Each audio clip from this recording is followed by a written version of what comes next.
What's up, ladies and gentlemen? How you doing out there? Welcome back to the stream. Have you had enough coverage of Conor McGregor yet? Feels like we've been asking that question since 2017 or so, but I know that I certainly have. However, we're back. We're back yet again to talk about Conor, and there's a good reason for it. Shout out to the Ohio player. What's good, my man? Let's get this bread, turned on a shitty movie, and have this going on your phone. Thank you for that. Waiting for the homies to hit you about playing 2K. Gonna head home for that. Right on, my dude. Enjoy your 2K when it's time for it. You can always catch the VOD. I think that this one's probably going to end up getting edited. I might put this and the earlier coverage of the Conor trial into one video and put that out. I was going to put the other one out, and then this one came out. I'm like, okay, well, I guess maybe that's a sign from the universe that, you know, I should have waited. But anyway, we're back for more coverage of the Conor case. And as I said, there's a good reason for us doing that. It is because the very talented, one of my favorite, if not my favorite YouTubers on the platform, MixedMollyWhoppery, put out a video originally about the Conor McGregor civil case, and it was to a T one of the best, most unbiased, factually just direct accounts of what happened in that case. I mean, definitely that I've ever seen, and probably that has ever been made about the case. I mean, really, you know, it sounds hyperbolic, but if you synthesize the points that are important, the key points of interest, as one might say in business terms, you synthesize those down into a streamlined video. That's really what he did. And I reacted to that video, and it really helped inform how I looked at that case, because there's a lot of opinions about the Conor case on either side of the argument. There is a lot of there's a lot of extenuating circumstances regarding the case, and there's a lot of extenuating elements that surround the case, peripheral elements, I would say. People from all across the political spectrum, the socioeconomic spectrum, all different types of people having different types of opinions about this incident and case as it was presented. So I really appreciated that MixedMollyWhoppery presented the facts of the case the way that he did, because I was wanting to cover the case, but there was so much opinion-based information out there, and I didn't find a good, solid, unbiased rundown of the facts as presented in the civil case, aside from MixedMollyWhoppery's video. So when I found that, I didn't need to find it. Of course, I was already subscribed, but when I saw that he had posted that, I was like, okay, this is exactly what I was looking for. He gave his blessing. Thank you very much for that, my dude. So that same very talented gentleman has posted a follow-up video to it, and it is called McGregor's Appeal: What the Jury Never Saw. Unlike the first video, which I watched maybe 2 minutes of or so, minute to 2 minutes, just to see what it was like before we did the reaction, I have not seen anything from this video yet. I believe that it's similar. It might have more opinion-based stuff in it. I don't know. But I figured that if it's anything like the first video, it would be a good follow-up to the reaction that I did the first time and some of the initial quote-unquote reporting that I did on it, just some of the coverage that I did with talking about what facts were out there initially early on in the trial. So all of that being said, that is why we are doing this tonight. And hopefully this will be something interesting that will give us some more to chew on here. And then hopefully, this will be the last of the coverage of this case in general, unless some really, really bombshell news comes out in some capacity, because, as I said, I think that I am a little Connored out at this point. And based on some of the facts that we had learned in the first video and the way that they were presented versus the verdict that we got in that case, I think that it would be good to let this situation die down a little bit in general, because one way or another, no matter how you look at this case, somebody was done a great injustice on, one side or the other, as I said. So, all right, let's take a look at it. This again is called McGregor's Appeal: What the Jury Never Saw by MixedMollyWhoppery. Here we go. In the last video on this subject, I asked people to let me know if I had missed any important facts or details. And it turns out I did. I think I missed what could be critical details on both sides of the case. All right, well then that's definitely makes this worth watching indeed, because I thought that the first video was a rather comprehensive coverage of everything. So if these are facts that did not come out in the initial reporting, then perhaps maybe the opinion might change. Maybe this is an important addendum. So here we go further. So I've got one major thing that could be relevant to McGregor, and then I want to clarify some timelines that I think could be relevant to Nikita's case. I'll start with McGregor. Now, I missed this whole thing. A friend of mine had to point it out to me. So, as you might know, after the case, McGregor wasn't happy, and specifically, he mentioned that the jury did not hear all the evidence that the DPP reviewed. Now, in that video, I gave some reasons why the DPP, the prosecutors, had decided not to pursue the case. But the DPP mentioned one thing that I left out, and that was relevant witness statements from hotel staff and a taxi driver. Aha! Well, that is something interesting now, isn't it? Relevant witness statements. Yeah, I mean, we're going to have to let this keep going, but yeah, obviously the eyebrows raised there. So is it possible one of these statements is what Conor feels was left out of the case? Well, we can almost say for sure that it is, because there was a dramatic exchange between Nikita Hand's barrister and Conor McGregor during McGregor's cross-examination. Here's a clip from an Irish crime podcast. And as well, I suppose then we had the incident where he was being cross-examined by Nikita Hand's team, and he jumped out of his chair. So he was being asked about his phone, and he sort of jumped out of his chair and threw his phone at, here you can have a pal, at her legal counsel. Now, I've read a couple quotes. Okay, hold on. So let me get this straight. Two things. One, podcasts like that were exactly why I didn't cover this case initially. And I'm not saying that that's not a diss towards that podcast. What I mean by that statement is I was only able to get information via podcasts like that.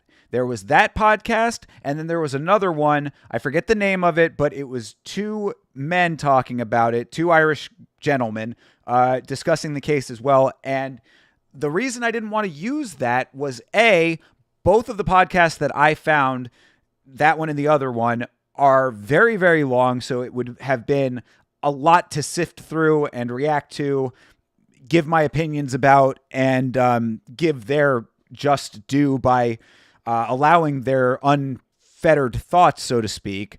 And B, I don't know how much factual bending was going on these podcasts. You know what I mean? Like, it's one of those things that, of course, you want to believe that in a case as serious as this, people are going to be looking at it somewhat objectively, but you can't guarantee that. So I didn't feel comfortable using either of those podcasts, that one or the one that I had mentioned with the two guys. I didn't feel comfortable using either of those as the primary source for the information that I wanted to present myself and how I wanted to represent my own thoughts. So that's number one. Number two is that is a very interesting exchange that they're talking about here with McGregor jumping out of his chair and throwing his phone in court. That leads me to the third point, which is why the hell do we not just have the actual video footage of this? This would have made everything so much easier to cover and probably been a lot more, I hate to say entertaining, because in a case as serious and with such heinous circumstances, entertaining seems like a very callous way to present it, but it certainly would have been eye-catching and illuminating, I guess is a better way to put it. It would have illuminated this case a lot better to hear these things from Conor, to hear the potential witness, the potential victim in this case, hear all of the witnesses. That would have been a lot more. It would have given a better picture of everything to actually hear it from a first-hand account. Because even that is still secondhand based on the fact that it's coming after the incident that they're all talking about. So we're getting everything third and fourth hand. So the fact that they're able to talk about it like they saw it happen, I guess perhaps those people might have been in the courtroom, whatever. Either which way, it's just very unfortunate that we weren't able to get the information as unfiltered as we could, which it would still be filtered, but it's like those powders that Conor's a fan of. The more they get stepped on, the more diluted they become. Realize, what's up, my guy? Secondhand information is secondhand. Yeah, exactly. I mean, that's certainly going to be the case, and third and fourth hand makes it even worse. But back to what we were talking about here with what made me pause in the first place. That's very interesting that Conor got that passionate throwing his phone. That seems like that might have been something that in America could have gotten you found in contempt of court. So just an interesting thing there. Maybe his celebrity allowed him a little bit of leeway as far as something along those lines went, but that's speculation, of course. And exchanges from the trial. And honestly, Conor didn't do himself any favors. Like, it's not a UFC press conference. If you're standing up and tossing your phone at the opposing lawyer or whatever it was, you're showing the jury that you're impulsive, you're unpredictable, and you're not taking the thing seriously. You're kind of presenting yourself as someone the jury might enjoy taking down a peg or two. That's a really good point. I didn't necessarily think of it in those terms. I thought of it more as showing passion and incredulity, just based on the description at least. But he makes a very good point there. I mean, that's the type of thing that can certainly sway a jury. And also, I think that that's in and of itself a good point, that two different people can have two different perceptions of the same thing, and both of them can be very much leading to different conclusions based on how you interpret these things, especially considering, and this is not casting aspersion specifically based on gender, but the fact that you have a mix of men and women, very different perspectives in that regard as well. Perhaps if there was other dynamics and other factors to those individuals, every person's going to be different in how they perceive something like that. You would want to present yourself in as calm a manner as possible to try to negate some of that variance in how you're being perceived. So he's making a good point there. If he threw his phone and that statement isn't exaggerated secondhand information, I mean, realize before you came on, I don't know if you caught it, but there was a podcast that actually had reported it and was saying that is the way that basically they kind of corroborated it. So he was going off of that information. I'm not saying that you're wrong to be taking everything with a grain of salt because it is all coming from other people, but the facts of what happened in the courtroom have been corroborated, and there are obviously records and multiple people who are reporting the same incident. The reporting could certainly be spun and a little bit biased one way or another, depending on the person that's relaying it. But there are some baseline realities that I think make sense to take as fact. All right, so let's take a listen here to a little bit more. Kind of presenting yourself as someone the jury might enjoy taking down a peg or two. But this is the important part of that exchange. And then, of course, when he was shouting, the vitriol over at Nikki DeHaan about the evidence he wanted, I want all this evidence in the court, he did sort of, And was he looking at her? reach over, and point over at her. McGregor said he wanted the jury to have all the facts. He wanted everything out there. Hold on. Even before we go on, that is wild that he did that. I mean, granted, this is not a criminal trial, but if the way that you heard the way that lady described, I'm assuming that woman who they were talking to, the one sitting in the middle who's relaying the information, I'm sort of assuming that she was in the courtroom reporting on this case. I gotta believe if they're taking what she's saying as factually as they are. But either which way, I mean, even if she's exaggerating it, for him to have got up out of his chair and to point at the potential victim here, his opposite in this case, and launch, such pointed language at her. That does sound like McGregor for sure, but that is just a very... I would think that his legal team would have been squirming in their fucking chairs like, dude, shut the fuck up. What are you doing? Usually the judge is the one banging the gavel saying order in the court. His attorneys would have been like, dude, sit the fuck down and stop. You're making us look bad, man. Come on. Oh, but anyway, that's wild. That is some wild behavior. But again, the way that you could look at it, if you wanted to be generous towards McGregor, you could say that it's him being incredulous about such heinous accusations being hurled towards him and him being so passionate about clearing his name.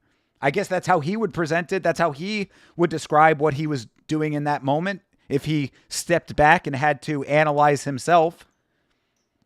Anyway. There. Including a statement from a taxi driver in which McGregor alleges the taxi driver saw Nikita performing oral sex on someone in the back of the car. Now, it's actually not clear who McGregor is referring to here, but we know she left in a taxi with James Lawrence. So it seems McGregor was alleging that a taxi driver made a statement that he witnessed Hand performing oral sex on Lawrence, and for some reason, the jury weren't allowed to consider that as part of the case. So I'm assuming then, based on the timeline as I understood it from the first video, that would have been after the alleged assault took place. So he's saying that the taxi driver that the potential victim here she left with one of the men she's accusing, that being James Lawrence, who is the associate of McGregor, one of the two, McGregor and the associate being the people accused in this case. She left with him, and the taxi driver apparently witnessed her performing oral sex on this man that she is accusing of the assault after the alleged assault took place. Interesting. Now, this might sound like I'm giving Conor's words too much credibility in the heat of a volatile exchange where he could have been trying to manipulate the jury. But remember, this is not just coming from Conor. We know from the DPP that there is a taxi driver. He did make a statement. That statement was viewed by the DPP as relevant, but for some reason, it wasn't presented to the jury. So it is something. What are the implications? Well, okay, so then we know... Tricky. So we know that the taxi driver made a statement, but we don't know exactly what that statement is. McGregor is saying that the statement is, as I just laid out there, but since it wasn't admitted, that can't be confirmed. Am I following that correctly? I'm going to go with that as being a correct assessment based on what we just heard, but not definitive necessarily. Still interesting. Some people might think this is a sign that McGregor did not have a fair trial, but it's hard to say why the judge did not allow that as part of the case. I'm assuming it was the judge who blocked it. If McGregor was the lone defendant in the case, maybe you could argue that it was irrelevant or prejudicial, but James was a co-defendant and being accused of non-consensual sex, so a witness stating that he viewed them in a consensual act would seem extremely relevant to his defense. Absolutely. 10,000% absolutely. I mean, that I don't think that there's any two ways to look about that. To look at that statement, I think that is 100% relevant beyond just the even with McGregor being the sole accused. I think that there's still a potential for that to have some element of relevance. Now, I could understand and think that there would be a basis for her attorneys to get that thrown out. So, were that the case, that was the argument that they were making, and it was thrown out. If he was the sole defendant, then yeah, I would say that, sure, I could see it. I think that there probably would have been relevance, but it made sense that they angled that way, and if they got it, then that's just the legal system at work.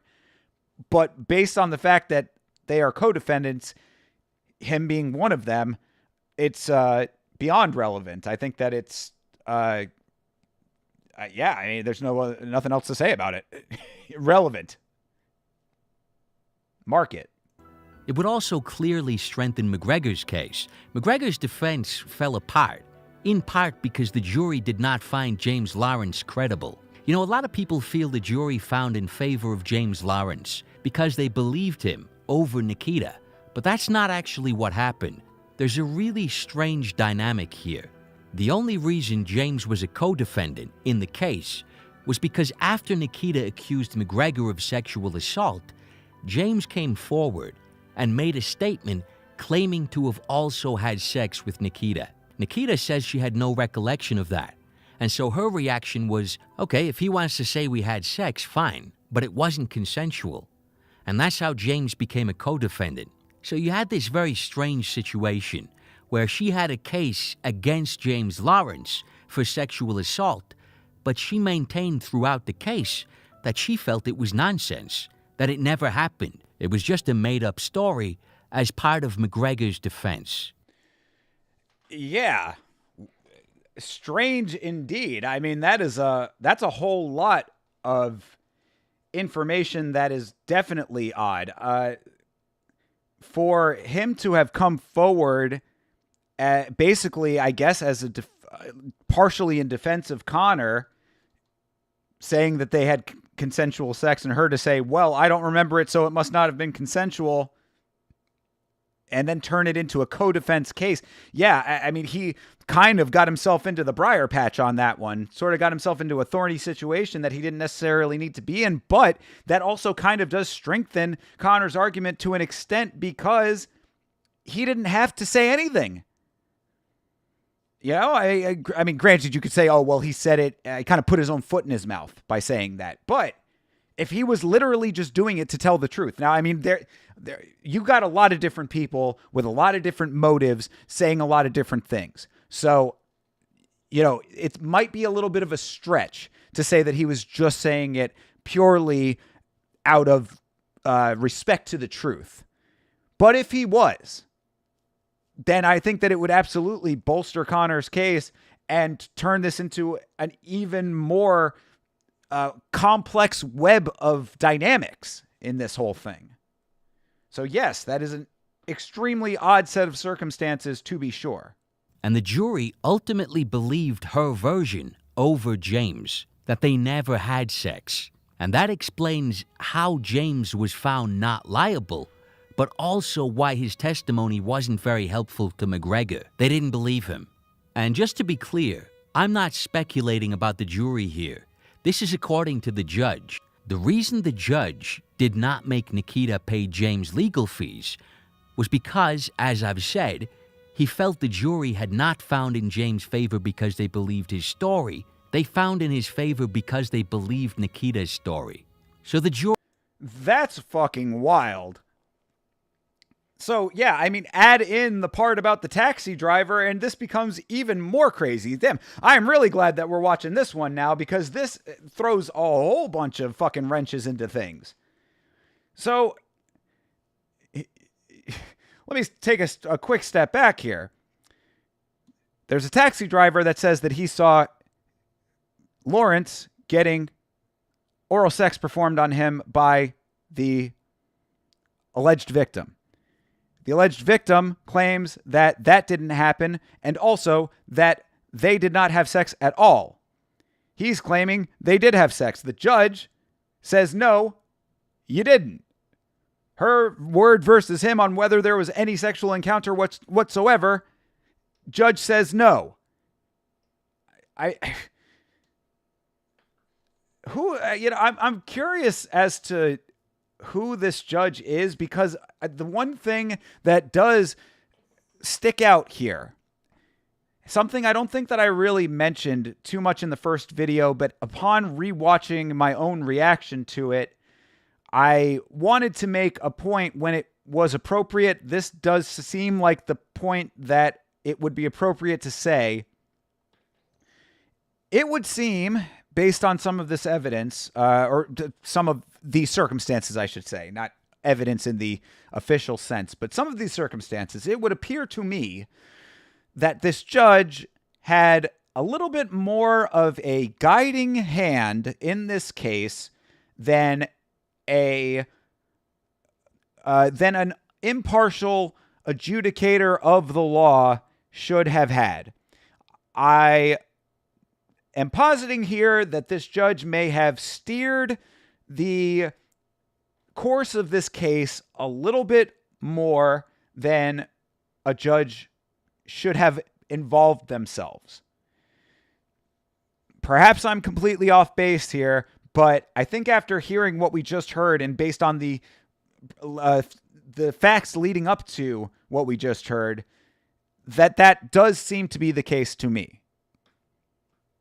Just saying. The jury felt James Holst's favor because they believed Nikita's story. So the jury felt James' whole story had been cooked up to defend Conor McGregor and ruin Nikita's image in the court.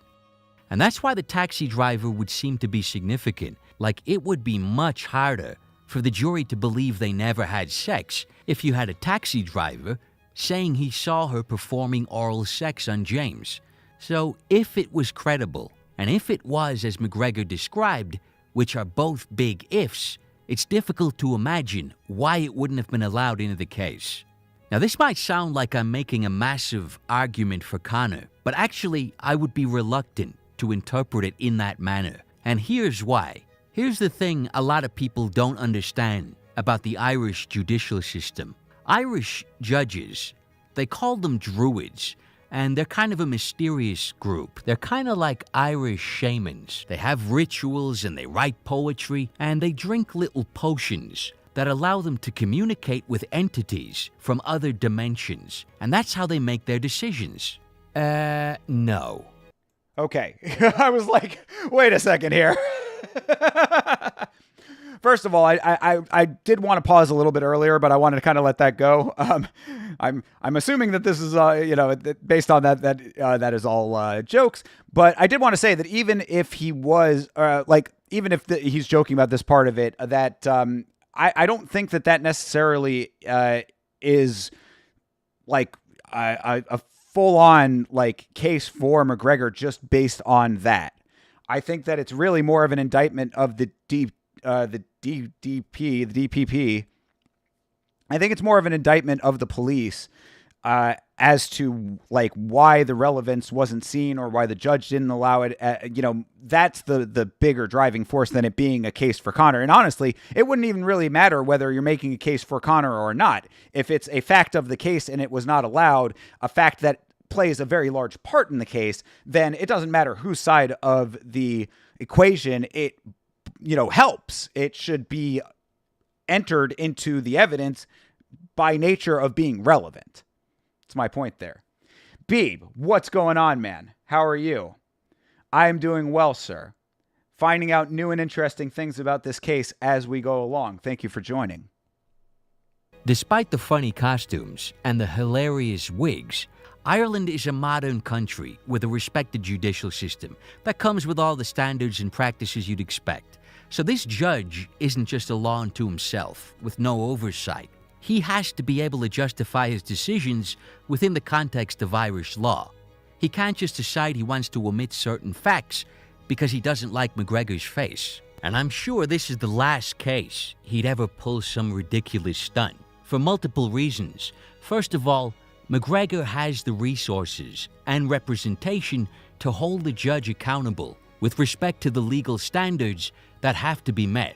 If the judge cut corners or did not meet whatever legal standards are in place, Conor's team would bend him over their knee and legally spank the fuck out of his ass. But it's not just the resources Conor has, it's also the scale of the spectacle. This is, I'd have to imagine, the most high-profile case the judge will have in his entire career.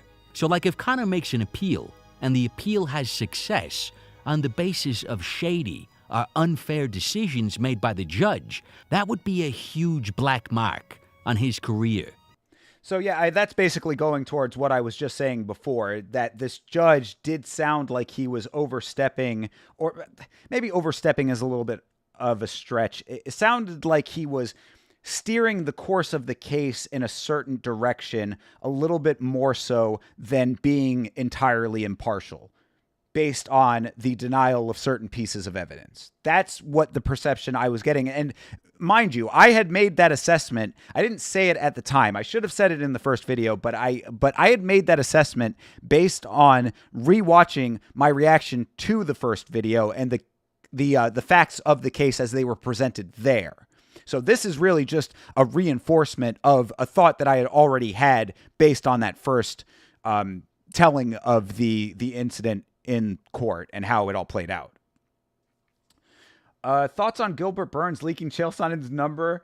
Was that a hoe move? Yeah, that was the fucking ridiculous.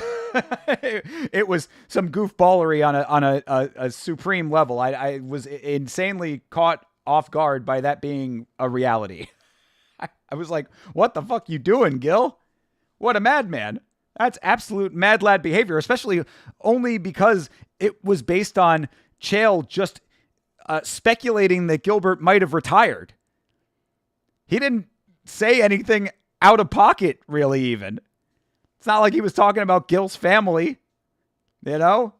He didn't go after, anybody close to him or really even diss him all that much. All he had said was that he didn't think that he was going to fight again. And Gilbert Burns took it like an absolute punk. What a fucking weirdo. But maybe Gil is a little more sensitive than we initially thought. And I think Chael did come out and confirm that it was his phone number. So that's pretty fucking wild. They'd have to overturn the result or do a whole new trial because of this guy's incompetence. It'd be an embarrassment for the judge. And for that reason, I'd feel reasonably confident that the judge can defend his decision in a legal context. Well, I mean, maybe not. Maybe not. You'd think that. You'd certainly hope that. But I know for a fact, I wish I could remember it off the top of my head. I mean, I try to not really pay too close to some of the true crime content that I consume because it depresses the fuck out of me. But I remember very distinctly not too long ago seeing a video about a judge that ended up getting disbarred, or whatever the judge's equivalent of being disbarred is. I don't know if they're part of the same bar that the lawyers are, but getting derobed, I don't know. Either way, I know that for a fact that I saw a case just recently where a judge was relieved of their judging duties for being essentially an activist judge in some capacity. I don't think it was a politically activist thing that they were doing, but an activist on behalf of one of the parties involved in a case where they were manipulating the case to an extent in favor of one party over the other, and it led to them being it led to their power being stripped. So, who knows? Who knows here? This judge could have some preconceived notions about Conor. This judge could have people in their past who have been victimized, perhaps. There's a whole number of reasons that a judge could be active one way or another. I'm just putting it out there. Again, I don't think that we really have enough concrete on either side of that to make a fair assessment there either. But as Whoppery is saying here, hopefully that judge can have a full-on explanation for all of this. You know, because apparently if and when it goes to appeal, which it looks like it's going to, that would certainly be a part of the case that is going to play a big part in all of this. And the fact, this is also something that you really got to keep in mind when it comes to this. The fact that it goes to appeal, even if Conor wins on appeal, the damage is already done currently. He's lost his endorsements with Proper 12. He's lost the video game likeness agreement that he had with the Hitman video game. He's being dragged through the mud on social media. His image has been tarnished one way or another. Now, as I said in the first video, is it going to be something that's going to ruin him entirely? I doubt it, personally. I still, even with all of those facts being as they are, I still don't think that it's going to be the end of Conor McGregor as we know it. However, the fact that it got to where it has gotten because of this ruling cannot be undone. And a lot of people, and you know that this is true, a lot of people in the court of public opinion are not going to care if he wins on appeal because he lost here. So if this judge was manipulating this case in any way, the damage is done. And I think that that would be something that they would have to answer for. If it's true, it could certainly be a whole bunch of wild hogwash. But if it's true. So, I'd be reluctant to read too much into it. There is something that doesn't quite make sense here. If the taxi driver was referring to James Lawrence, surely James would have mentioned this as part of his own defense. So it's very strange. I can't work it out. Maybe the taxi driver was referring to himself and not James Lawrence. That's actually a good point, too. As we had said earlier, I guess the whole thing was that there was a statement made by the taxi driver about someone receiving oral sex from this alleged victim. Maybe it wasn't James Lawrence. I guess he's making a really good point there that James Lawrence could have brought this up in the case himself. If he chose not to, I would assume also, and this is definitely an assumption on my part, but I've got to believe it to be the case that James Lawrence had his own legal representation. They weren't being co-represented. So, yeah, confusion continues to abound here. But I mean, there's all sorts of problems with that too. So it's hard to understand the whole thing. But we'll see. I think we will find out just how relevant it is. If you read between the lines, this will probably be a big part of Conor's appeal. You know, you can't just appeal the decision because you don't like it. You know, this is not Nate Diaz. I feel like I was inefficient with my testimony, so let's go again. He needs a solid reason for an appeal, and this is what he's mentioned being unhappy about. He doesn't feel the jury saw all the evidence, and he specifically mentioned the taxi driver.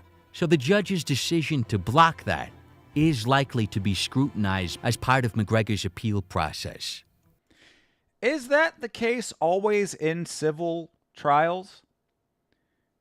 I was under the impression that, and I could be completely wrong about this, so this is something that you should probably disregard, and it's really more me speaking my own ignorance out loud, but I was under the impression that because you can bring anyone to trial civilly for any reason, at least as the United States legal system works, you can bring any person to a civil trial for any reason,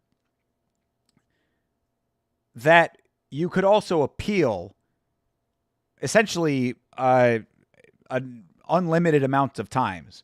That all does not sound necessarily correct based on me saying it out loud. So all of that could be incorrect. Again, I might just be speaking my own ignorance out loud.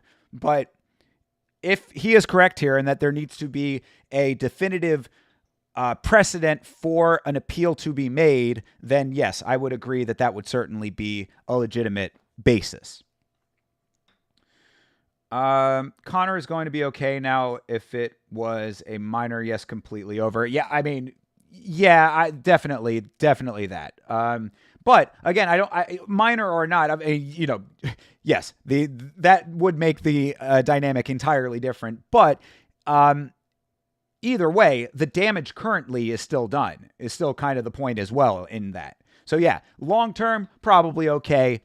In the moment, though, yes, if it was a minor, it would be 10 times worse. But even 10 times less impactful than that, still bad.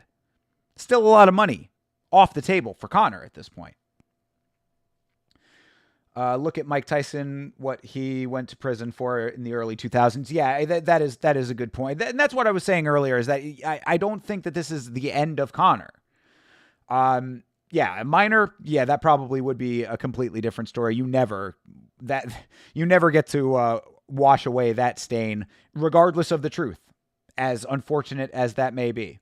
You know, if he was found civilly liable in this case, if he was found civilly liable in a case like that and then found innocent on appeal, you're right. It would certainly be all over. But thankfully, that's not the case. Good Lord, that would make this whole thing 10 times worse. Clonky, what's going on? Good to see you. Welcome. So we'll see how the whole appeal plays out.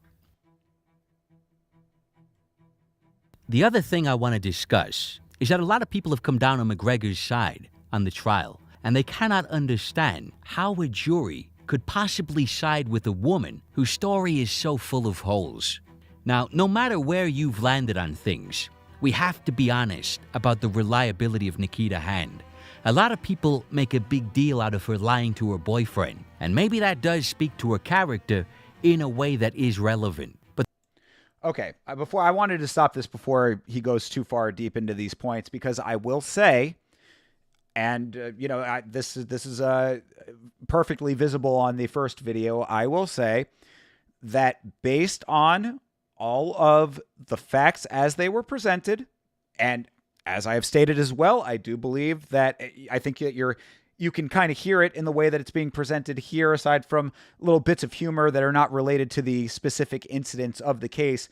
I think that MixedMollyWhoppery has been very, very unbiased in most of this, based on that unbiased account of the facts as they were presented. I would class myself in the camp as he is describing here. And if you've watched this channel for any length of time, you would know I am not a Conor McGregor glazer. For any length of time, you would know who would be the first person to side opposite Conor with sufficient evidence. I would say it would be me. I consider Conor to be a megalomaniac, borderline sociopath, if not full-on sociopath, who has surrounded himself with so many yes men and diluted his mental state so dramatically with substances that he is a danger to himself and others, I would say. All of that being said, however, based on the facts purely, I would class myself in the way that MixedMollyWhoppery is describing here. So I wanted to get that out of the way to let my own biases be known. Not a bias, but my own opinions based on the account. I wanted to get that out of the way to let my own opinions based on the account be known up front, so that it's a clear and present presentation of it, but know that it is only based on the facts as they have been presented. I think that's important. You blame the cocoa? Probably not a bad place to lay some blame. Let's go back a little bit. The reliability of Nikita Hand. A lot of people make a big deal out of her lying to her boyfriend, and maybe that does speak to her character in a way that is relevant. But the bigger issue for me is not the lies. It's that when she was trying to give an honest account of the truth, when she was trying to tell the truth, it seems she just couldn't do it. And this was not only a matter of minor discrepancies, like where she was when she sent certain messages. Those details aren't that important. This was bigger things, like she completely invented and imagined extremely stressful and dramatic scenarios that verifiably did not happen. And I'll give you one example. The first person Nikita spoke to about the events of that day was her manager, Emer Brennan. She spoke to Emer shortly after James Lawrence left her in the taxi. So she didn't go home. She went to Emer's house. And Nikita told her that she had kind of escaped from the hotel. She had been worried that McGregor's security were going to assault her. And so she ran from the hotel car park and got into a taxi. And that's how she got away. You know, very action movie-esque. As we know, she left the hotel in a calm manner in a taxi with James Lawrence. You know, there was no dramatic escape like she described to Emer. Yeah. Just wanted to pause real quick to add a little bit of context. When he's saying her manager, he's referring to her manager at, I believe, the hair salon that she works at.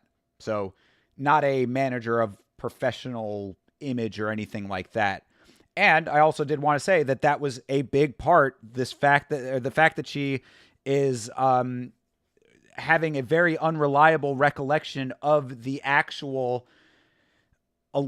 allegations, the actual alleged assault. She has a very unreliable recollection of that. So to use that unreliable recollection as fact seems to me to be one of the biggest, if not the biggest, issue with this whole case as it's been presented. Are you going to fight for the U.S. when Trump tries to annex Canada? He's been saying he's going to annex Canada. If so, we can fight in Canada instead of Florida. I might defect and just fight for Canada, bro. Maybe you and me can become reluctant allies.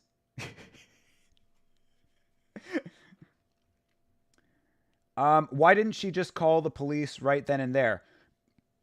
Yeah, Beeb. Yeah. Again, I mean, what the counter argument to that, and I guess the counter argument to what I just laid out there with the unreliable nature of all of this, is that she was in a heightened, distressed state. Suppose that would be how she would describe it after being traumatically assaulted, just trying to get herself removed from the situation, maybe being confused, maybe not knowing what to do in the moment because of how it affected her. Trying to get herself to safety. But again, that contradicts the fact, which we know from the CC video footage, of her calmly walking out with James Lawrence.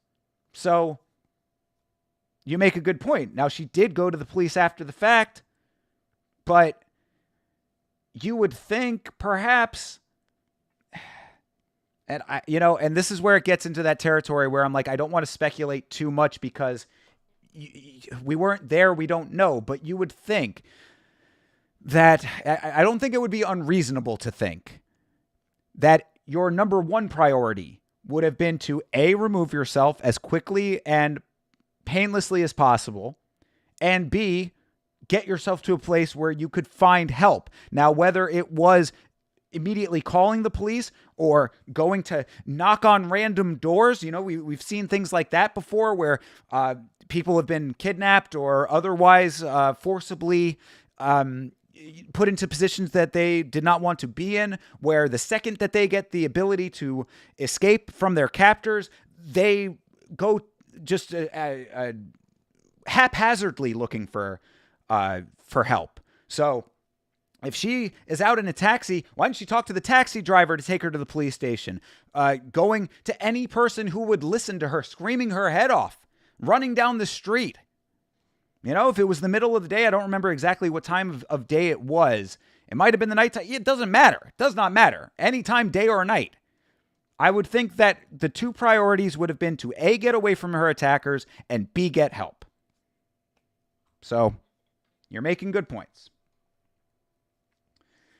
Your 2 cents are she wanted to get, okay, she wanted to get some, and now is claiming SA for some cash. Just your opinion. I mean, as the facts of the case goes, I hesitate to make a definitive statement that way, the same way that I did in the first video breakdown of the original video made by MixedMollyWhoppery, but I would certainly say that I tend closer towards that side than legitimacy, and only because of the unreliability of the facts. That's where the issue is here. It's not any predisposition towards Conor. I couldn't give a fuck about Conor when it comes to his celebrity, his status in the mixed martial arts world, his money, his influence, any of that kind of stuff. All of that goes out the fucking window. To me, he is just a man who has been accused of something heinous, and this is the person that's accusing him, and these are her facts. Based on those set of circumstances, I tend to believe in that direction, as Beeb has laid out, more so primarily because of the lack of definitive accounting here. The lack of clear recollection. Anyway. And I wouldn't doubt that she believed her story at the time. So just being honest here, she was in a very bad state and simply not interpreting reality in a reasonable manner. And that goes to what I had just said, Beeb, you know, that she was in a heightened state of, mania, so to speak. There's, trauma. She was in a heightened state of trauma. The incident was only roughly a few hours, if that, old. If that, technically in the grand scheme of things, really only a limited number of minutes passed. So that would be the counter argument. She gave multiple different accounts of the events to different people. Her manager got one version, the boyfriend got another version, and the police got another one. And we also know she forgot very significant portions of the day. So she was forgetting things, she was inventing things, she was mixing stories up, and she was lying. That's not a character assassination from me. Those things are verifiably true. So I think people are just shocked. How could the jury have possibly found against McGregor? And a lot of people are saying this suggests bias or a conspiracy against McGregor. Before he goes into, I'm sure he's going to give his opinion about that, I would think anyway. I don't think that. That I do not think. I don't think that there is any kind of grand conspiracy necessarily against McGregor as far as the jury goes. I would think that it really comes down to the individuals that were chose for this jury and their temperament, and possibly the atmosphere in the country of Ireland in general. Just by nature of how societally they view these types of allegations, and B, how McGregor is perceived by the individuals. I don't think that there's any kind of coordinated effort amongst the jurors to say, hey, you think that this way about Conor, you think this way, you think this way, you think this way, we all think this way together, let's make this happen like this. I don't think that that's the case. I think that if anything, there may be extenuating socio-political climates that are specific to the individuals. I hope I'm conveying this information in a way that makes sense, but I think that there are socio-political leanings per person that may come into account when it comes to a case like this, whether conscious or unconscious. Every person has a different relationship with these types of allegations and how they perceive them, what emotions are elicited because of these types of allegations, and thus how they respond to these types of allegations, just baseline, just at their core. So you take that, you layer that with the facts as they are presented, you layer that with the perception of the accused, you layer that with the perception of the accuser. It's a lot of layers. And I think that is more of what gets you to a conclusion like the one that was reached as opposed to a grand conspiracy. So I want to take a shot at how the jury might have arrived at their decision, because it's very likely that in a civil case with a low burden of proof, instead of looking at every detail and every inconsistency, they could have distilled this whole case down to a couple of relevant questions and then simply answered those questions with what they felt was most likely. Now, I know that sounds nuts, but that's the nature of a civil case. Well, then, I mean, okay, if that's how you want to present that, then what are those questions and what were the answers, and what, because of those answers, steered the ship in that direction would be how I would counter that. And does that make sense? You know, were those questions and answers enough to be correct, for lack of a better way to phrase it? I don't know. So the first thing I want to discuss here is the extent of her injuries. I see a lot of people suggesting various explanations of the bruises. The most common explanations appear to be the following: an accident or a fall. You know, McGregor said she swan dived into the bathtub, so like she could have banged into something, or even a series of accidents. Another possibility would be rough sex. And of course, we have the whole reason for the trial, the possibility that the injuries were the result of an assault. I'm sure there's other theories, but those are the main ones. Now, 2 medical examiners agreed that the injuries were compatible with Nikita's story. But let's take a look at the injuries, and you can kind of get a sense yourself. For me, a fall or a series of accidents doesn't seem to make sense, but listen for yourself. An abrasion on the right side of her jaw, which had been bleeding. A purple bruise on the right side of her neck that looked like a love bite. On her right arm, 3 purple bruises consistent with fingertip bruising. A bruise midway down her forearm, and 2 separate purple bruises on her lower arm. Purple bruising on the knuckles of her right hand that was tender on examination. Now, the purple bruising on her knuckles will be important later in the video, so just make a mental note of that. Just off rip, yeah, that does not sound like a fall. I didn't think that it was a fall based on the initial, the initial video and the way that it was presented. Then I was like, I thought that it was extremely stupid that Conor would have even insinuated that the injuries that she had sustained in that evening, you know, throughout the course of that evening, had anything to do with falling in that regard. I did say that some people do bruise easily, so there is some potential for her maybe to have had worse bruising than one might have had they encountered a rough intercourse or something along those lines. If she was bumping into a whole hell of a lot of stuff, perhaps, but I mean, it seemed very tenuous at best to think that her injuries were sustained based on her being somewhat clumsy.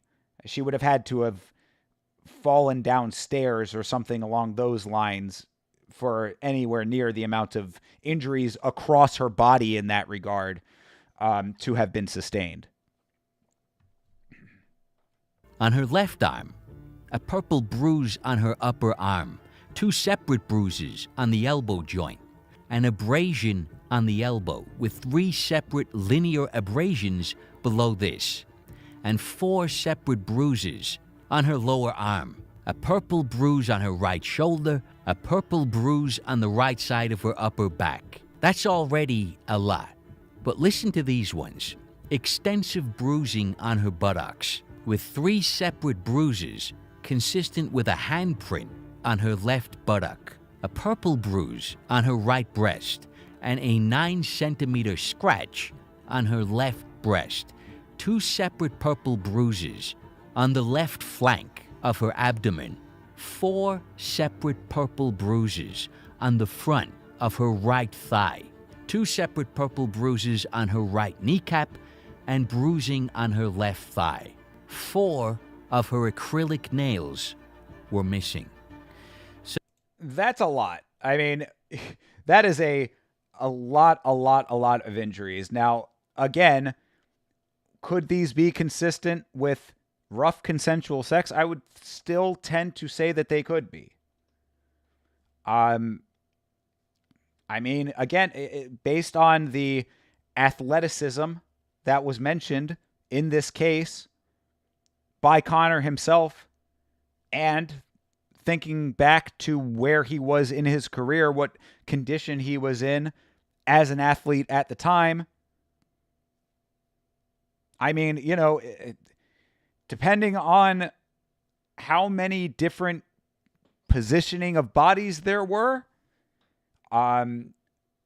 where in the room those positions took place, how much motion was involved. I think that there's certainly consistency there for it being, possibly consensual, but it is a lot of damage for it to be consensual for sure. I would certainly say that is, something that leans in favor of the plaintiff here. Because, yeah, as Beeb's saying here, broken nails are kind of wild. I mean, a bunch of this is. I mean, look, for as rough as sex sometimes can be, I mean, this amount of bruising certainly does lend itself to the assumption just by itself that it was very, very rough. Very, very rough. Again, some people want it to be that rough, perhaps. But I'm not saying that she is one of those people, and I'm not saying that is the reality of this situation. So all of this talk of injury certainly does, I think, bolster her case in a real way. Could it have still been consensual? Absolutely, I think it could have been still.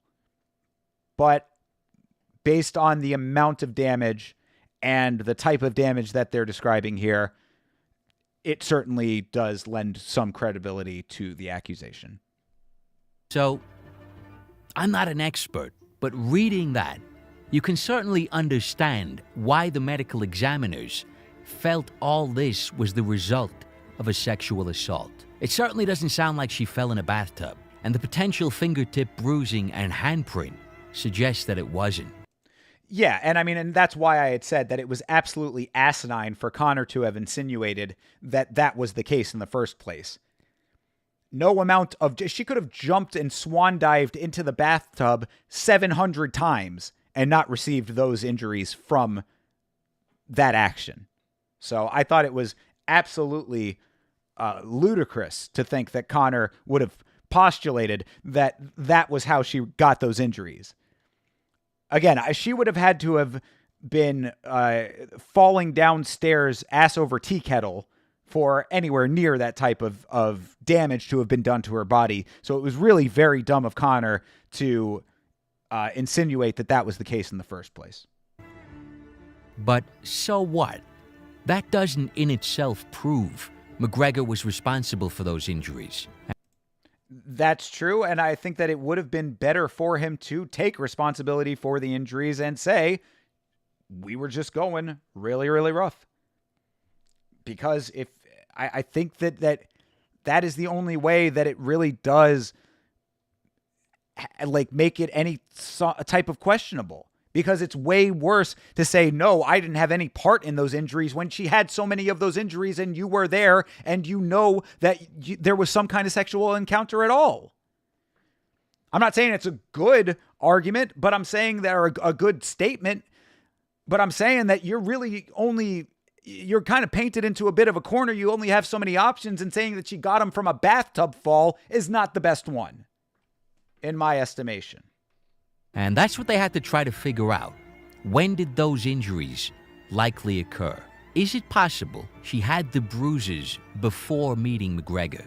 Now, I'm not going to go into all the reasons I think that's unlikely. There's multiple reasons, but I think the biggest one is that McGregor admits having sex with her, and he didn't mention those marks. If she already had some bruising and cuts, that would be his entire defense. I didn't do that. She already had them. When presented with the images of the bruises in court, McGregor said he was shocked, and at another point, he specifically said there was no scrape.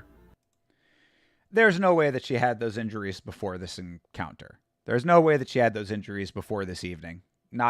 I mean, that, look, is it cosmically possible? I mean, is there some, reality where it could be maybe some shred of possibility there? I guess, you can't say never, but I would be beyond shocked if that was the case. And I just don't think there's really any two ways about it. Him being shocked by the photographs of the injuries, I don't really take too much away from that. McGregor is a person who is as calculating as you can be in a situation like this. So, him being able to feign shock doesn't surprise me.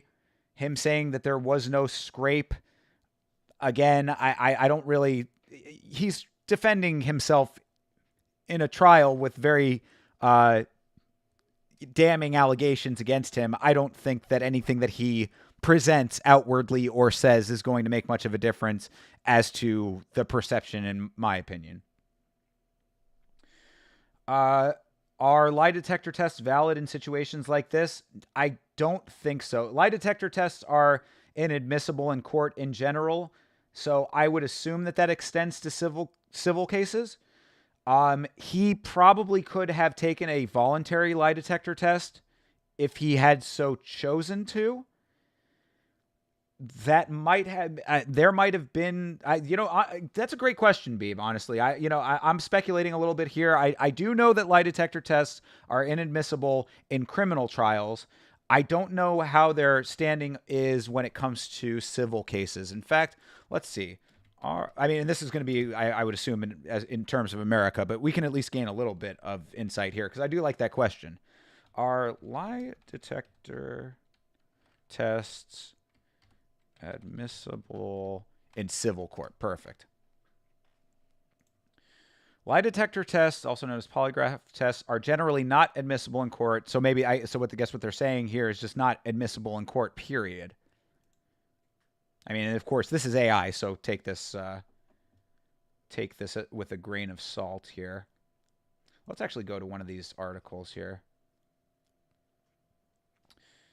Lie detector results are admissible when both the prosecution and the defense stipulate to their admissibility at trial, a preliminary hearing, or other hearings. So there you go. If both sides of the trial had said that it would have been admissible, at least, of course, based on American law. I can't say that this is 100% accurate to Irish law. That would be a little bit harder to find online here. I'd have to do a little bit more digging, but at least based on Greg Hill and Associates, who knows how reputable these lawyers are, but with a little bit of a grain of salt, based on it being the internet, this website, at least, which Google thinks is reputable enough to be a source, says that lie detector tests their results are admissible when both the prosecution and defense stipulate to their being admissible during a trial or preliminary hearing or other hearing. So I guess that somewhat answers the question. Let's just real quick see if civil... Yeah, it doesn't say anything about civil cases in here. But I guess that's somewhat of an answer.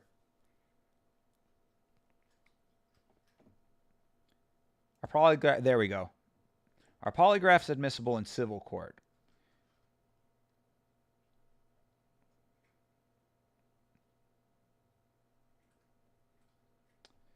I mean, this doesn't really just give me a yes or a no answer here.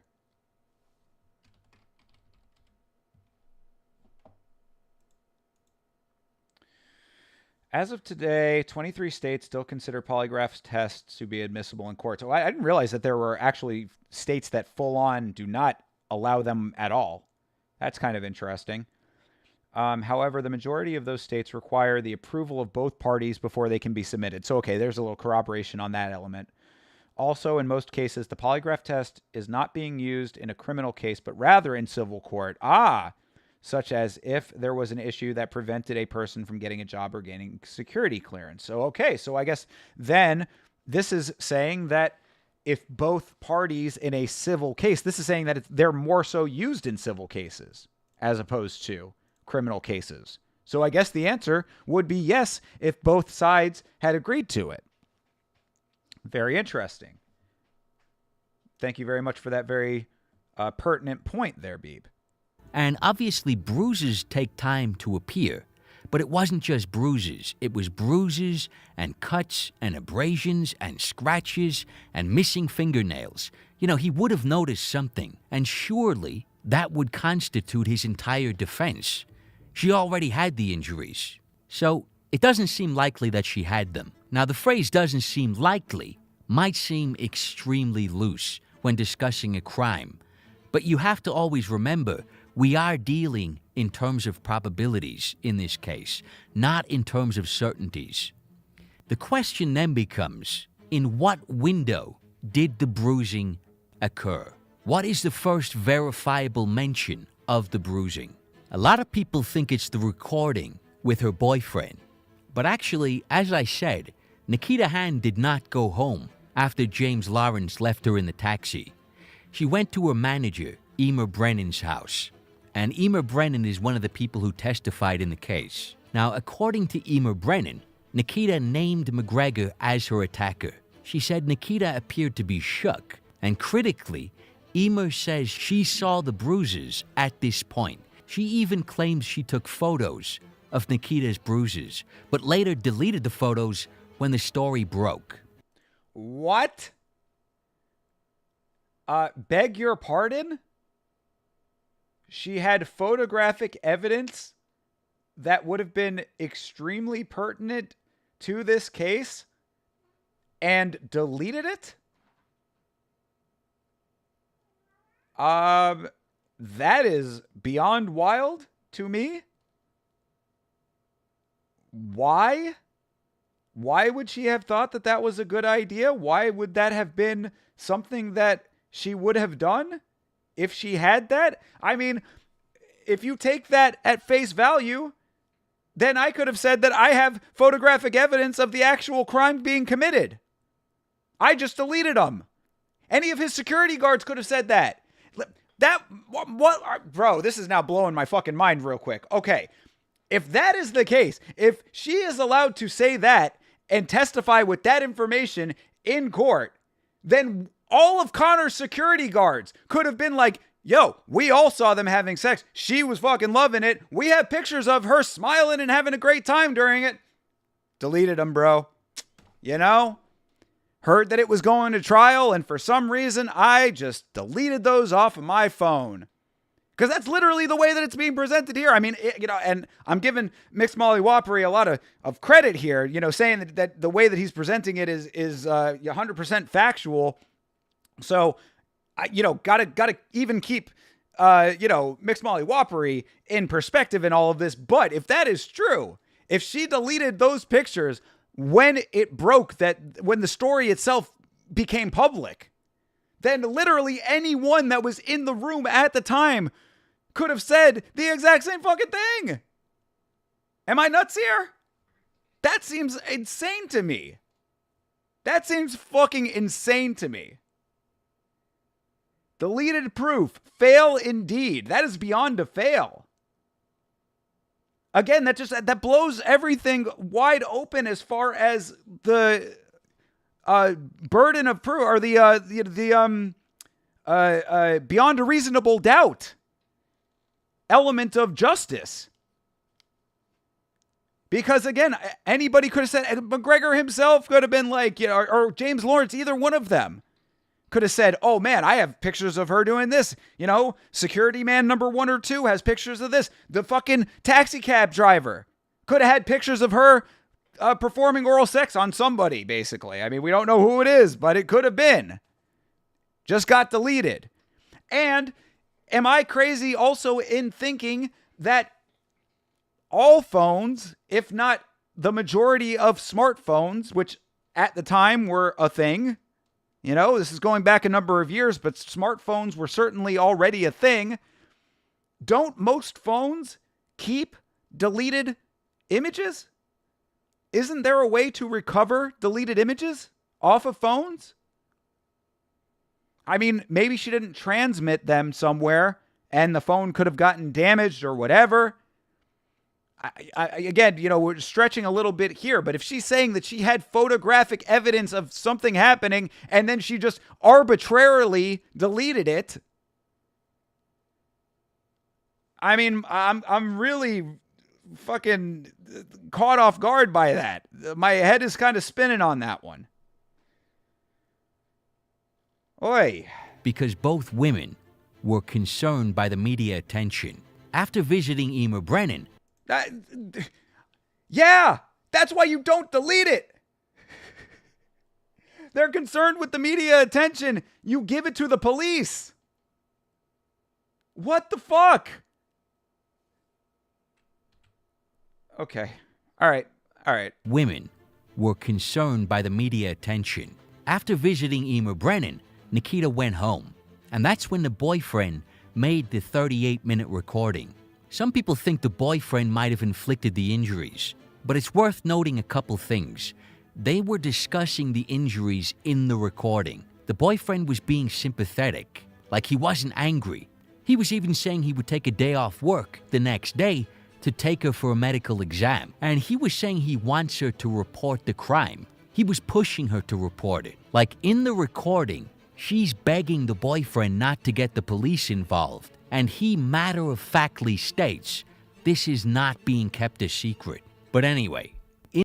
Well, I mean, and again, this is wild speculation, and I'm not saying that there's any fact to it, but could there not have been collusion there where he inflicted some of these injuries and then I guess it really depends on when this recording took place in relation to when she arrived with him, because what I was going to say, and again, this is completely speculation and I don't necessarily think it's true in any stretch of the imagination, but if we're thinking about could the boyfriend have inflicted these injuries, could she not have gotten some of the injuries in the evening, namely the ones that were visible to her manager, the ones on her hands, I believe is what they had said about those.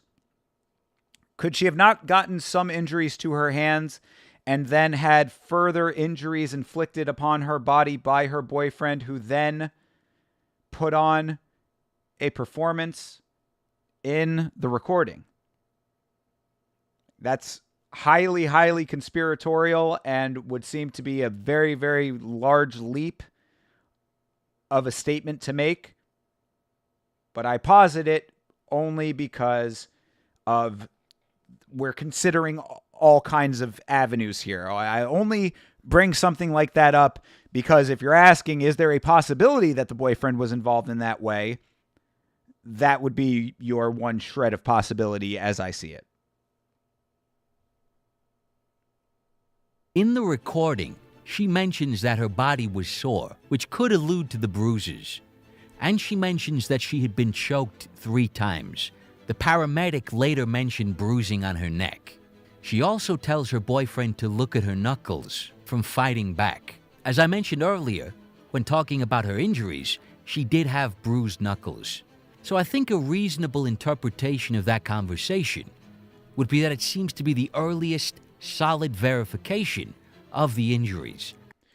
Either that, or, I mean, what I would counter that with is that why was the boyfriend so calm about it, even if that was the even if he believed the account that she was giving of there being a sexual assault, because certainly there could have been a reality where she comes back with all of these injuries and having sustained an attack in that regard, and her boyfriend says, well, you lied to me about where you were. You lied to me about getting into some type of intimate situation in the first place, which, to, in his words, I guess in this scenario I'm laying out, be like, well, you put yourself in the lead up to this type of encounter. It sounds to me that this encounter just got out of hand, but you started off being in a situation that you were comfortable with. So my point is that, is there not some reasonable expectation of there being some type of anger? So if that is the logic, again, one step further down in this completely made up scenario, but if that is the logic, that yes, there could have been some element of being upset because, wow, my girlfriend lied to me and went out and had a sexual encounter of any kind, whether it have been an assault or otherwise, but put herself in a situation where she's out partying with random guys that aren't me. Then even if she had been in this situation, wouldn't there still be some level of upset? And if there would have been, if that is a logical, reasonable thing to assume in this scenario, then perhaps he inflicts a few more injuries, then the recording starts. Again, completely wild speculation. I do not believe any of that stuff. But we're talking over scenarios that have some shred of possibility, because we have to look at this thing in such an abstract way, since there is no verifiable reality to a lot of it. A lot of holes in this story on both sides, a lot of holes in the memory of the accuser. So it's like, if there are holes here, how much, you're looking at a piece of Swiss cheese. How much of the Swiss cheese is actual cheese and how much of it is air? How much of it is holes? So we're stretching in a lot of directions that I don't necessarily believe are true. I'm just saying, if we have to stretch it all, this is how far Stretch Armstrong can get his arms to go. If that happened to your girlfriend, you would have no sympathy at all. I mean, I think that that's a little callous, and I think it would have been callous for this guy to feel that way. But I think that it certainly would have been appropriate for there to be mixed emotions as opposed to just complete sympathy. At the very least. Again, everybody's going to react differently to stuff like that. You don't know the temperament of that guy in general. Perhaps he is a little bit of a pushover. Perhaps he's, somebody who just is really, really, really in touch with his emotions and can compartmentalize. Perhaps he has studied stoicism to a degree that few people in reality can ever achieve. Just saying. I think that there is some reasonable expectation for there to be some sort of anger in some capacity. I think that would be a normal human reaction. Even if you are processing everything and then come to a sympathetic conclusion thereafter. I still think that there would be some level of, damn, what the fuck? Can't believe that you went out, lied to me, partied behind my back, did a whole mess of drugs, drank a whole lot of liquor with one of the most famous people in this country who is a known horn dog. Anyway, I digress. And of the allegation of sexual assault.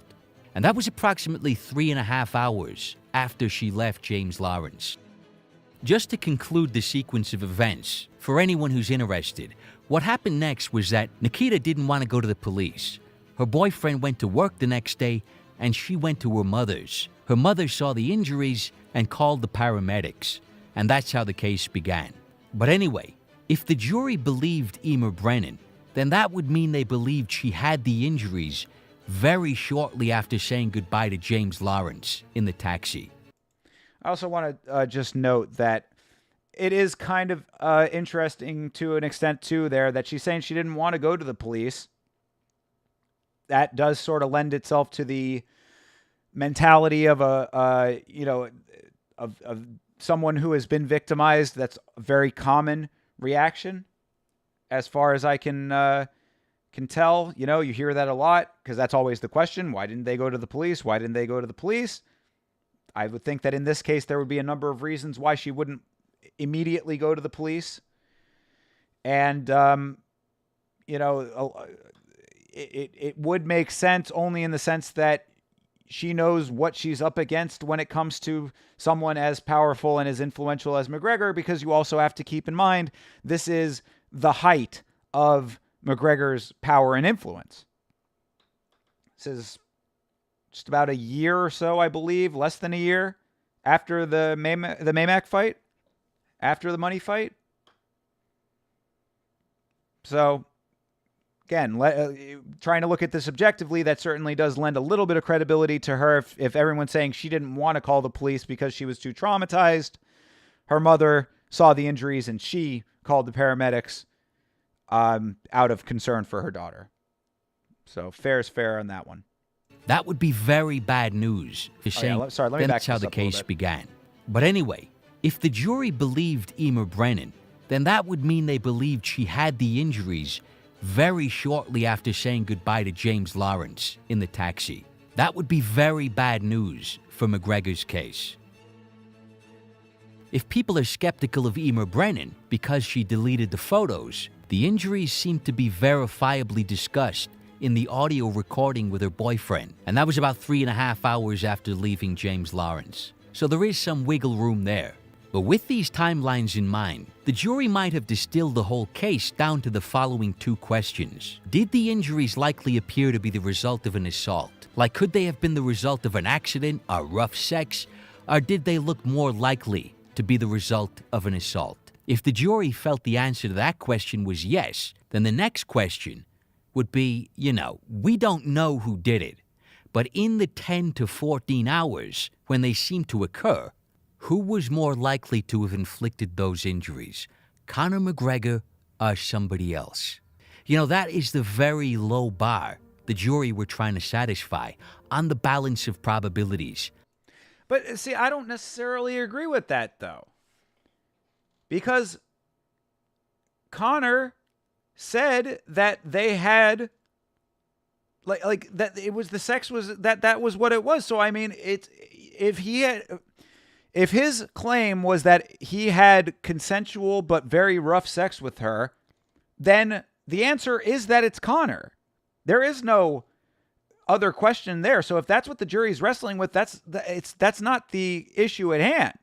The issue at hand is who inflicted the injuries. Yes, it's Conor. Were they a result of something that was consensual or not consensual? That is the problem at the heart of all of this. Consent or not consent. If she cannot verify the consent or lack thereof, he's saying that it was consensual. She has a whole lot of inconsistencies in her recollection of the events. To me, at the very least, that washes this case out. That's my point. It's not who inflicted it. Conor inflicted the injuries, and possibly to an extent James Lawrence. But they are the people who did that portion of it. Was it as a result of a consensual act or not? If you cannot say definitively, yes, it was, or no, it wasn't, proof beyond a shadow of doubt. If you do not have proof beyond a shadow of a doubt, there is no ruling to this. At least the way that I understand the law. Reasonable doubt remains if you cannot establish the consent aspect. Because after the fact, her saying, oh, I didn't consent to that is not it's not valid at that point. It was what happened in the moment. Did she want to be in that situation at the time or not? He said that she did. She said that she didn't. She has a lot of holes in her recollection of how everything went. He seems to remember things pretty clearly as he's presenting them. He said, she said. That's why these cases are so hard to interpret and to make a clear ruling on. This is not beyond a reasonable doubt. This is more like gun to your head. Was it Conor or was it someone else? And the jury felt it was more likely Conor than anyone else. But so that, again, is not the issue. The reasonable doubt is the issue. And I understand what he's saying here, that was what led them to the conclusion in their mind, at least one of the questions. But again, I believe that is an apples and oranges situation. Although Conor did not do himself any favors by saying that she got the injuries in a bathtub. How I think they might have arrived at their decision, despite the massive issues with her story. One thing I want to be clear about here is that it might sound like I'm coming down on one side or the other, like I'm advocating or trying to change your minds. In the first half of this video, you might have felt that by mentioning the taxi driver, I was kind of advocating for McGregor or suggesting he didn't get a fair trial. And in the second half, clearly people could feel that I was making a case for Nikita Hand. But I'm not actually trying to push either case. And the reason I can't do that is because I'm not in a position to evaluate the credibility of the various bits of evidence or information I've discussed in this video. I don't know what the taxi driver actually said. I don't know how reliable his story was, or why it wasn't allowed in the case. I don't know how credible Emer Brennan appeared to be. I didn't hear the boyfriend's recording or see the bruising, so I'm not making the case in either direction. All I'm trying to do in this video is suggesting that if someone, like the jury, was in a position to evaluate the credibility of these pieces of evidence, these are the conclusions they might come to. Yeah, and I think that was very eloquently said, and that is also, in a broader sense, the exact reason why, when I cover any of these kinds of instances, be it this one with Conor, or the allegations made against Alex Pereira, or anything of this nature, I always have to provide a caveat to say, I cannot definitively know one way or another ever. There's never going to be, for me personally, definitive proof one way or another. It's impossible. There are too many elements that I do not know. I am not God. As much as I often think that might be the case, it is not true. So, I'm not God or the judge or anybody of a higher power, knowledge, or authority in any regard when it comes to this case or anything else in life. So I can only draw conclusions based on what I'm presented with and leave room for the fact that there is definitely, not probably, there is absolutely pieces of information that I don't know and will never know. There's information about this case that will never be known to the people that were involved in the case. Certain elements can only be known by one side of the argument, and certain elements can only be known by the other side of the argument. So there is just too much unknown here.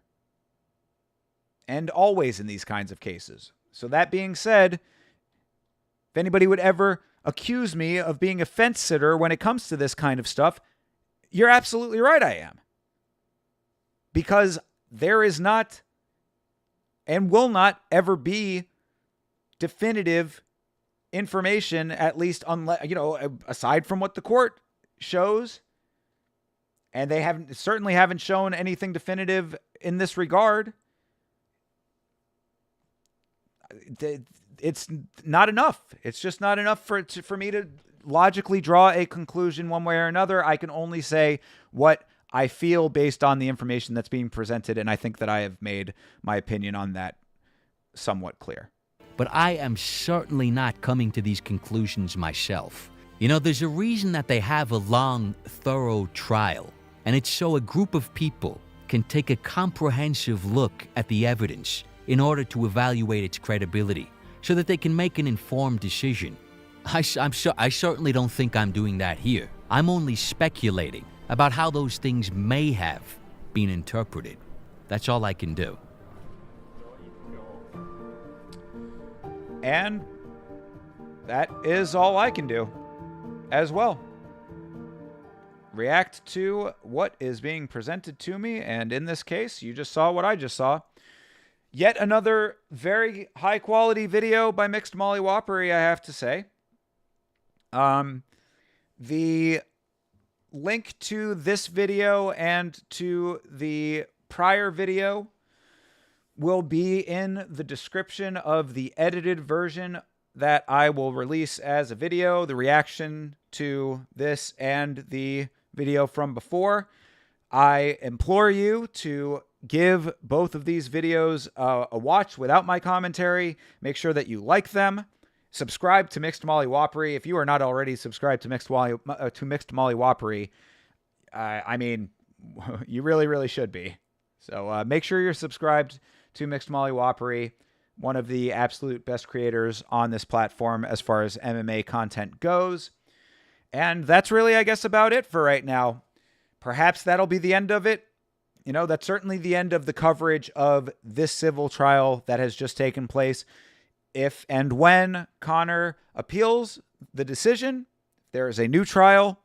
Perhaps we'll reapproach it at that point. For now, I would like to think that this is going to be the last word that I will have on this subject. But who knows?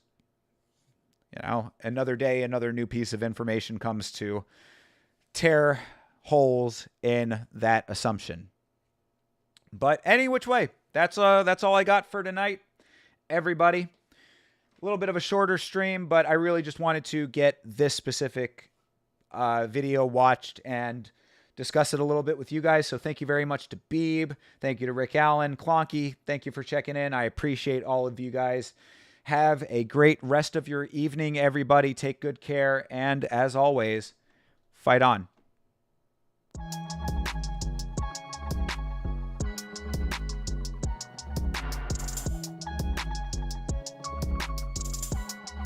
Change.